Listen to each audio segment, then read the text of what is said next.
Hey everybody, it's Luke here, the creator of Focus Mix, and today I want to talk to you about a technique I have for memorizing things that I call the bracket technique. So I originally created this for the piano, but it's also really good for memorizing lines, memorizing speeches. Anyway, let's just dive right in and I'll show you what I do for memorizing stuff. Let's take this Sonatina by Clementi as an example. Now, don't freak out if you don't play an instrument. I'm just using music to demonstrate the concept.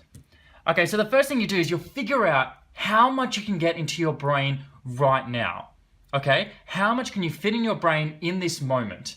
And let's say that's within about 2 or 3 minutes, okay? So within about 2 or 3 minutes, I think I could probably memorize, let's say from the beginning to about here. And before you draw in the brackets, you might want to have a little playthrough just to get a feel for where you think you can memorize up to. And then what you do is you sort of fudge your way through it until you can play from the beginning to the end. And then once you've played it through a few times, you then try to do it from memory. Okay? So you play.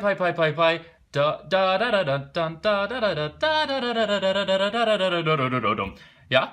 And once you can do that, I usually do it about 5 times. Okay? So I make sure I can play it from memory 5 times, so it's in my conscious brain 5 times. Okay? And then I move on. That's it, I'm done. I'm done practicing all of this for today. And this is the exact same if you were practicing a speech. You just figure out how much you can put in your brain right now. You practice it, and then you move on to the next bit. Okay, so when you're doing this, one of the beauties of this is once you've got it right the first time, you can do it a few more times and you can add a little bit of nuance. So maybe you go da da da da dum bum ba da da dum, and you can change up the way you do it. And the same with speech. You can change your inflections in your voice to practice it a little bit. And one of the great things about that is you're now practicing what you're doing rather than putting all your focus into memorization. Okay? So then I might say, all right, I can probably memorize about up to there. And then I'll sort of put another bracket there. So now that's the next bracket that I practice. Okay? And you keep doing this. You keep playing through bits and figuring out how much you can do. So that's probably what it would be like for me. Keeping in mind I would be practicing these bits after I bracket them. Okay, so now the next day, you do the same thing again. Okay, so you might start here, get up to there, and do that about 3 or 4 times, and you'll find it a bit easier now. From there to there, from there to there, and so on. And then the next day you do it again, from there to there, just putting it into your conscious brain and concentrating on the music.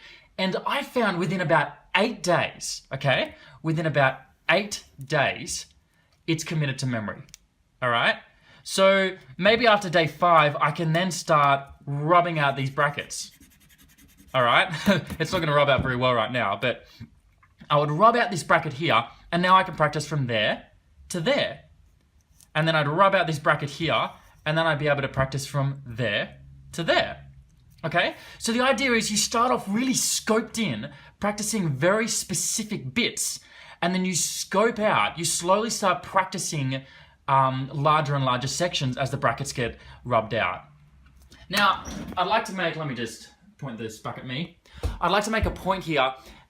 If you're starting out, this is a great way to do things, okay? And the more you do the bracket technique, the less you can start using it. So eventually, this idea of starting really scoped in and then going out and practicing broader sections starts to become a part of you. It starts to become a part of how you practice the piano.